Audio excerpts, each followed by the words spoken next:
arrêter de faire la politique pour notre ventre. Nous devons arrêter de faire la politique pour notre intérêt personnel. Nous devons arrêter de faire la politique qui divise les enfants de Ngourkosso. Nous devons faire la politique de développement social, économique et culturel. Nous devons nous rassembler pour réfléchir qu'est-ce que nous devons faire en tant que nous les politiciens pour le développement de notre province. Regardez les régions, regardez nos routes, regardez l'école que les enfants fréquentent. Ça ne ressemble pas aux autres départements. Mais nous perdons notre temps à dire que celui-là est un bête, celui-là est un réveil, celui-là est ceci, celui-là est ça. Ce n'est pas de la bonne politique, mes frères et sœurs.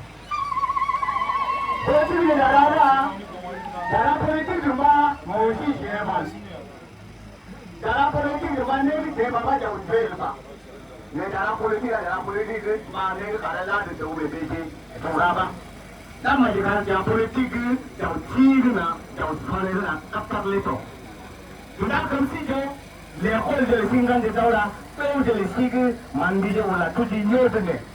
C'est pas ma bateau que l'on a.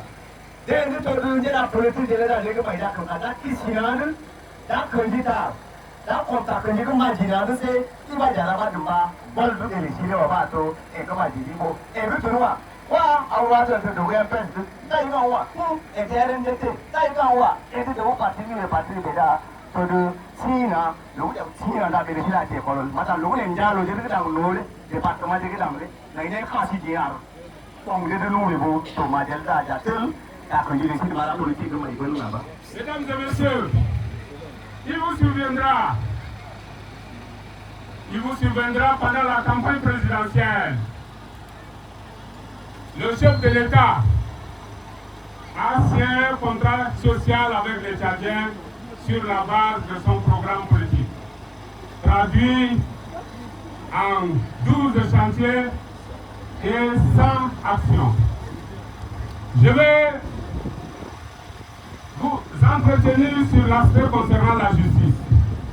Dans ce programme, le chef de l'État a dit: je vais permettre à ce qu'il y ait la justice de qualité. Je vais permettre à ce que les Tchadiens dans leur ensemble soient protégés. Je vais permettre à ce que les droits humains soient respectés. Je vais permettre à ce que les Tchadiens vivent en paix, en sécurité. Mais si nous regardons aujourd'hui, est-ce que nous avons la justice de qualité? Est-ce que nos droits sont respectés? Voilà la question que nous nous posons aujourd'hui. Et nous voulons poser cette question à l'endroit du chef de l'État, qui est le juge de paix de Benoît, qui est l'esclave de la loi, celui qui est chargé de traduire dans les faits le programme politique du chef de l'État. Est-ce qu'il y a la justice de qualité à Benoît? La question que nous nous posons. Sénateur Bana Madikata Pendiko, le campagne présidentielle est là, président de Sile, Ondou, Ana, tourné de Nauke, Gold Peto, le Togorejo, la Bénin de Togorejo, le Nengan, mais à ce pôle de Keneto. Dangan, mais de Tolle, Orege, Wajito, Gamro Tarto, Dojet. Ulapana, that Gamro Tarto, Dojet, Tronaje. Dojet, that Cardojet, Kirker, Disciple, Melon. Do me bejele do wa bugurutel ga lugu wala ne no da kamne no da se ne bare ke to president ko wala da juju de pele si bata to te no ne nenge je do se ganglo ta to do na je me bejele pe no ne yawa wa se dauta to do me bejele pe no ne kar ale disi melom yawa wa se do me bejele pe no ne do de ta pour de do de luwa ele va to ta ne de do le te ga de yo ko ise justice de ke ba le do ta ta le se to le de to le président de la politique ba le a me de wa. Je voudrais rappeler aujourd'hui qu'il nous a été rapporté à plusieurs reprises que les gens sont arrêtés arbitrairement par le commandant de brigade et le commissaire. Les commandants de brigade et les commissaires ne respectent pas les délais de garde à vue de 48 heures. L'article 282 du Code de procédure pénale dit que le commandant de brigade, le commissaire qui arrête un citoyen, il doit le garder au violon pendant 48 heures. Passé ce délai, il doit recueillir l'avis du juge de paix qui est censé de prolonger ou non. Mais aujourd'hui, nous voyons nos frères et sœurs sont arrêtés. Ils ont mis 1 semaine, 2 semaines dans le violon. Dans le même ordre d'idée, le ministre de la Justice tient un arrêté portant numéro 20. Cet arrêté rappelle que quand quelqu'un commet une infraction, on ne l'arrête pas, on ne le met pas en prison pendant le week-end. Mais nous constatons que les OPJ arrêtent à partir de vendredi, ils mettent les gens en prison jusqu'à le lundi avant de commencer à faire le jugement. La loi interdit ça. Ils ne doivent pas arrêter les gens à partir de vendredi pendant le week-end. Et là, l'arrêté est là. C'est le ministre de la Justice qui est ancien. Le juge de paix est chargé d'exécuter cet arrêté-là pour que les OPJ respectent les droits des hommes.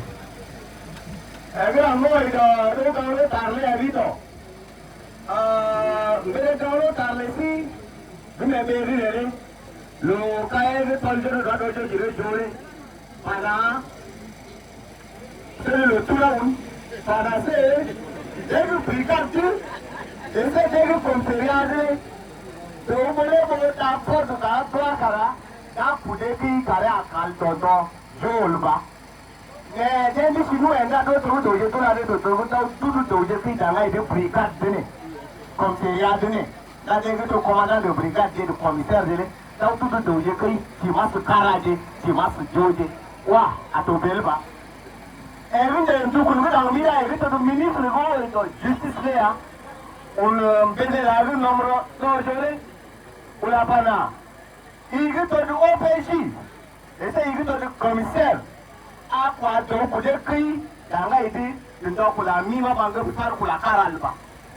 le gouvernement de Massa de Tolgagera de Wadoula Kielba.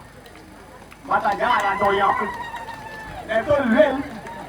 On est pas de Ourato Jola de faire comme Grécarata, le juge de paix. C'est le juge de la Padangum de Dola, qui est le cinéma de Langumbi. Mais moi, il y a Dimas de la Doangum Dokare, il faut la mine à Tarn de Kula qui est va les temps à Quadelba. À la Tonega, on a été à Togoda, Tokamba, Karnang Bingaba. Je voudrais également rappeler que c'est en cas de crime, et en cas de flagrant délit, hormis ces infractions, quelqu'un qui est arrêté, s'il a un domicile connu, on ne doit pas le mettre on doit pas le garder à vie. C'est le code de procédure pénale qui a dit. C'est nous les législateurs qui avons voté cette loi. Quand quelqu'un a un domicile fixe qui est connu, en dehors de crime, en dehors de flagrance délit, on ne doit pas le garder à vie. La deuxième des choses, la question des amendes. La question des amendes est du domaine de la loi.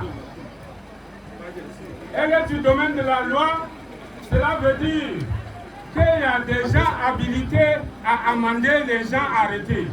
Nous constatons que les OPJ, quand ils arrêtent, même pour une affaire de dot, même pour affaire coutumière, ils amendent les gens à 50 000, à 60 000. Ça s'appelle de l'extorsion de biens. Désormais, celui qui est arrêté par un OPJ, il l'amende à 50 000, à 100 000, qu'il me tienne informé parce que cet OPJ agit en violation de la loi.